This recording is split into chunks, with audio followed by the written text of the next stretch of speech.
HVAC system, so you can install a smaller unit. You're shifting some of that peak demand possibly to nighttime to dehumidify the building or dehumidify the materials, but you can get away with less peak demand during the hottest times of the day, and that's something that you actually, I think, can get some credit for in your material design. But basically, there's some materials out there, and we wanted to know what made them work, and could we make this something that we could do with brick and clay, or brick, shale, and clay. So the capacity is basically the ability to remove water or moisture from the atmosphere. You get condensation in the pores, and to release that moisture at lower temperatures. So you don't want to have a situation where the piece becomes saturated and stays saturated. You want it to absorb moisture when the humidity is high, and release moisture when the humidity drops back down or the temperature drops. So we look at the quantity, size, and very importantly the connection of the pores in its ability to absorb moisture. We know, looking at the literature, there's a lot of stuff that talks about the volume of the pores, the size of the pores, and the surface area, how much area do those pore walls account for moisture to condense on. And the connections has to do with how easily it is to access that porosity, how easy it is for the air in the room to interact with that surface and the moisture to be absorbed. So there's actually an ASTM test method for measuring the hydroscopic sorption isotherms of building materials. That's a fancy name, but basically you use salt solutions. We were working with a sodium chloride solution. At 70 degrees Fahrenheit, it gives you roughly 70 degrees relative humidity. We actually have a humidity probe here. So basically we weigh these pieces periodically to see the weight gain. You keep the lid closed, and after a few minutes the humidity equilibrates in the container. If you ever want to do this, there's another standard they refer you to, and there's a list of about 15 different salts. You can go anywhere from I believe it's 5% relative humidity to 98% relative humidity using different salt solutions. So basically you just want a saturated solution. So you figure out what the solubility limit is, and you put about 20% more salt, and you're ready to go. You just need a closed container. So it's very easy to measure. But I got some of these tile. They came out of Japan, and they're sold for moisture absorption. And so I wanted to know, and I've talked about this before, is it something unique? Did they do some kind of nano process? What is it? And we did a lot of characterization. Very high absorption, as you'd expect. Very high porosity, low density. But chemically, in the work we did, I'm not showing that here, I've showed it before, there's nothing magic, it's just a whiteware ceramic. So all it is a process of making the pores. If we can look at the pore volume, we can look at the volume of small pores, but the easiest thing to look at here is the surface area, and that's the area associated with those pore walls. These are some commercial brick we had in that I just decided to cut samples and do these moisture absorption tests. And you see we're getting very low, that's on a weight % basis, very low moisture absorption at 70% relative humidity, whereas we're getting like 2% absorption on that moisture regulating tile. You see our surface areas, we expect them to be low because we fired these things to be durable. We try to get very low volumes of these fine pores because those have the high capillary suction. Those are what pick up the moisture, hold the moisture. This is what we think causes the freeze-thaw damage. You'll notice we have a much higher volume in that moisture regulating tile, and thus you've got a very high surface area. So surface area, as we'll see, correlates very well with this moisture absorption. So there's a lot of ways you can do this. One, we know we can under fire, and that's going to skew us toward the small pores. But we need a pore forming agent, and this kind of goes along with what Graham did. Graham actually, I gave him some samples with aluminum hydroxide that I've been working with because I wanted to see what those really small pores did to the R value, and he talked about that a little bit this morning. But one of the things, you can look at a number of things, but you can make a lot of really small pores with the decomposition of hydroxides or carbonates. Calcium carbonate will make some fine pores that you can then seal up with your glassy phase. But the problem is, if we're adding calcium carbonate to make pores, and we're underfiring intentionally, like we talked about here, to skew toward the small pores, if we have free calcium oxide in the body, it's going to rehydrate and the thing's going to crumble apart. So you've got to pick something that doesn't want to rehydrate, that's going to be stable after the decomposition. And one of the easiest things you can use is aluminum hydroxide, and we'll talk more about that in a minute. But we have to have something that's going to keep that porous nature and not change on us after either going through the kill due to vitrification or rehydration or picking up CO2 from the atmosphere. So we worked with the aluminum hydroxide. We tried several different percentages. You can see we've got a reference, and we've got 3 firing temperatures, basically spanning a couple of hundred degrees Fahrenheit. So that's the low and that's the high. You add the aluminum hydroxide, it lightens a little bit, and then as you increase the addition rate, it lightens significantly. But again, this is a different type of product. One of the interesting things we did, and I want to spend a little time on it, is we not only looked at the as-received shale, we also did some work in the hammer mill and made a material that would pass through a 30 mesh. And that's got some interesting implications on how much of this stuff you can add to the body. But what does aluminum hydroxide or aluminum trihydrate do? Basically, it decomposes at a very low temperature, giving off water vapor. So it's clean, but it leaves a porous aluminum oxide shell. To get that aluminum oxide to change, you've got to get it to a fairly high temperature. Now, this stuff is, whenever you buy alumina or alumina is used in making refractories, this is part of the process. This is a intermediate step in the Bayer process.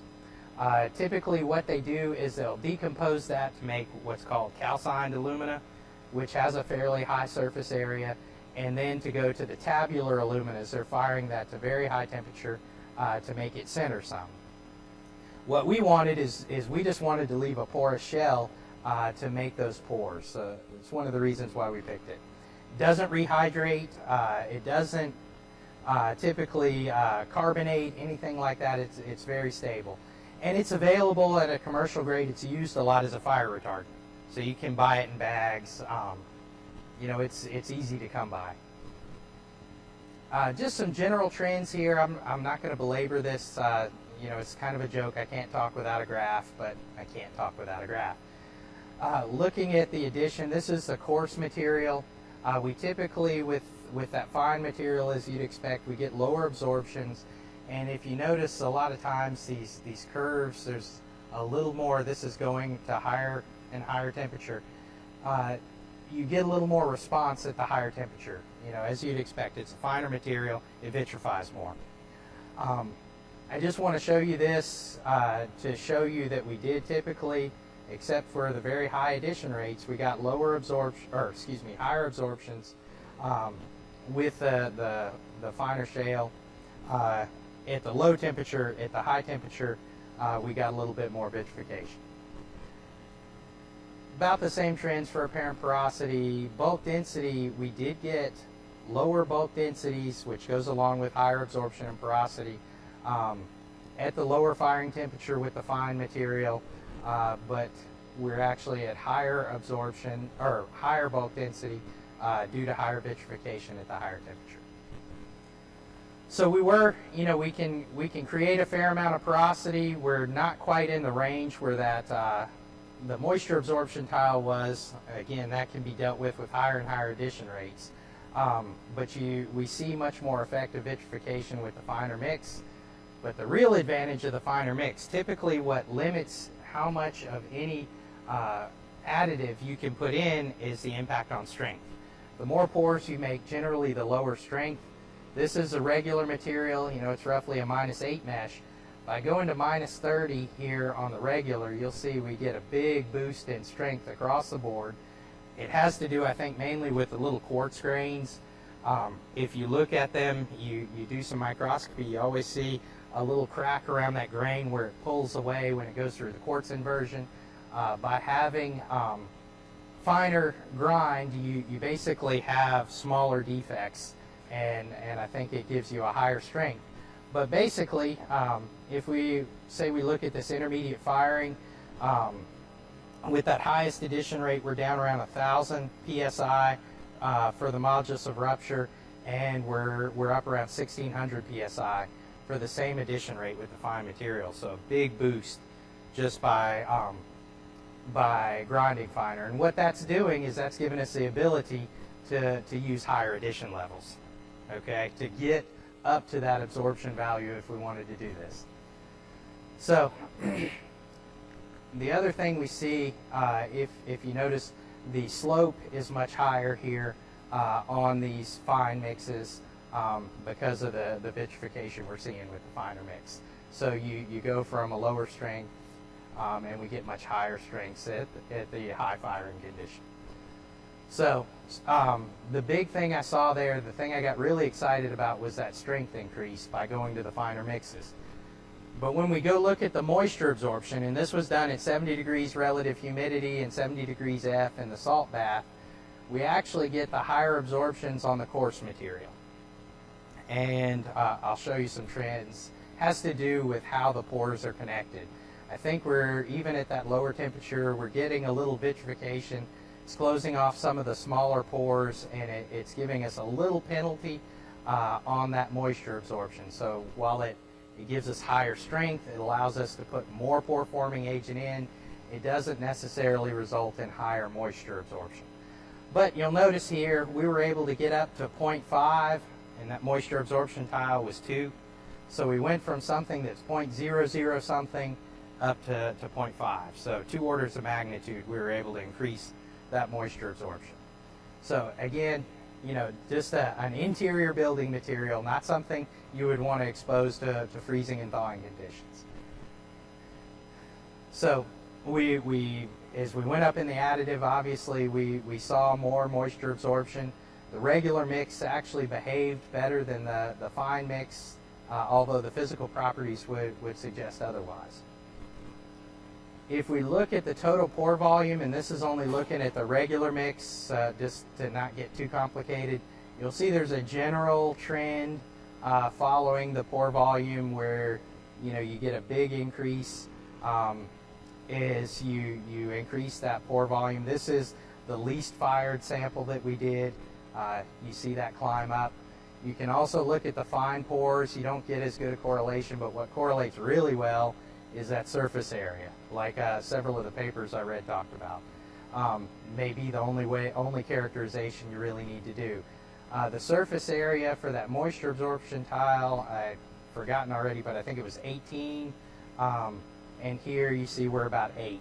So we can keep working to push that limit to match what that moisture absorption tile did.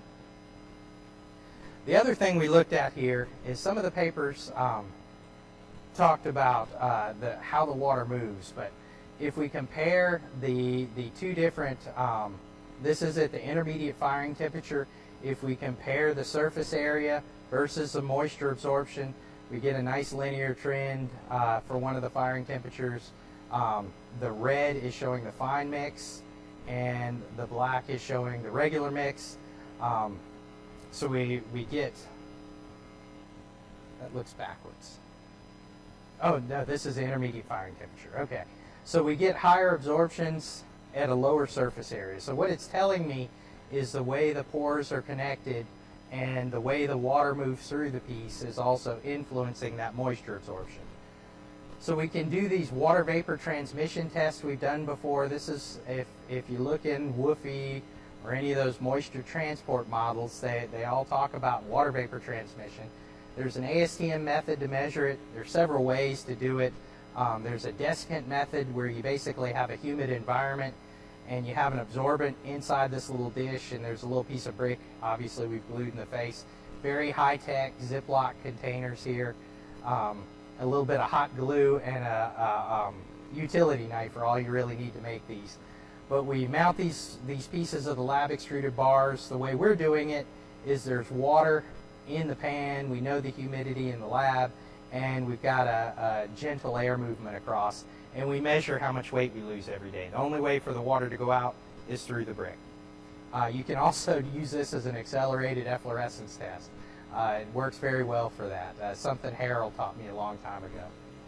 But if we look at that data, we were getting, for the moisture absorption, we were getting really nice linear trends. Actually, they were going the other way, where the moisture absorption went up as we dropped the firing temperature. We had more and more surface area. Here, I'm seeing something changes here. We have a peak at the intermediate temperature, which at first glance made no sense. And I was kind of worried about that. I get a little bit different response when I look at the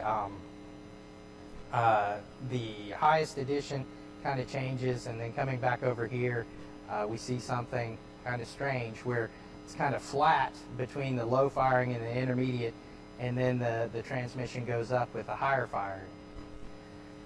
Doesn't make any sense. But when we go look at the results, we can look at the pore volume, try to correlate that to the moisture transmission. Remember, there was a nice kind of trend, curving, exponential trend with the moisture absorption versus surface area or pore volume. When we look at the volume or we look at the surface area, we don't see the trend we saw last time, where we saw a nice increasing trend as the surface area went up, the moisture absorption went up. So it tells you something else is happening. What does correlate pretty well is if we look at the volume of large pores. Okay, the larger the pores, the higher that moisture vapor transmission. So that sort of goes along. There's other literature unrelated to moisture absorption that's talking about vapor transmission, and what they say is there's sort of a sweet spot in intermediate pore sizes, somewhere around 10 microns, that give you the best transport. You've got a little bit of capillary suction, but the smaller the pores, you actually get some resistance to movement through the pores. There's actually friction moving along those pore walls, where the 10 microns have some suction, but they don't have that hindrance due to friction, and they move water better. So a little different trend from the moisture absorption. We were able to get high moisture absorption without necessarily having the good water vapor transmission. And some of the references said you need both. We didn't see that here. So just kind of in conclusion, we went from something, if we look at the no addition, one of the firing temperatures were around 0.04% absorption. We were able to get that up to about 0.5, so an order of magnitude increase. We weren't quite able to get up to the moisture absorption for the moisture absorbing tile, but there's still a lot of stuff. This is just kind of scraping the surface. I think what would really help us, if we took a fire clay or a kaolin body, something that you would use to make a very light colored brick. We incorporated the aluminum hydroxide. We know we get some fine pores from this type of material, especially if we pick something that doesn't have a grog added, that's biased toward the fine particle sizes. We start adding the aluminum hydroxide. I think we can really make something that would give us some absorption. The neat thing, aluminum hydroxide just gives off water. I don't think we have to concern ourselves so much with some of the environmental issues.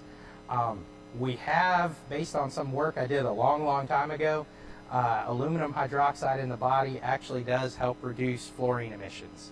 You will absorb a little bit of fluorine, and it holds on to the fluorine.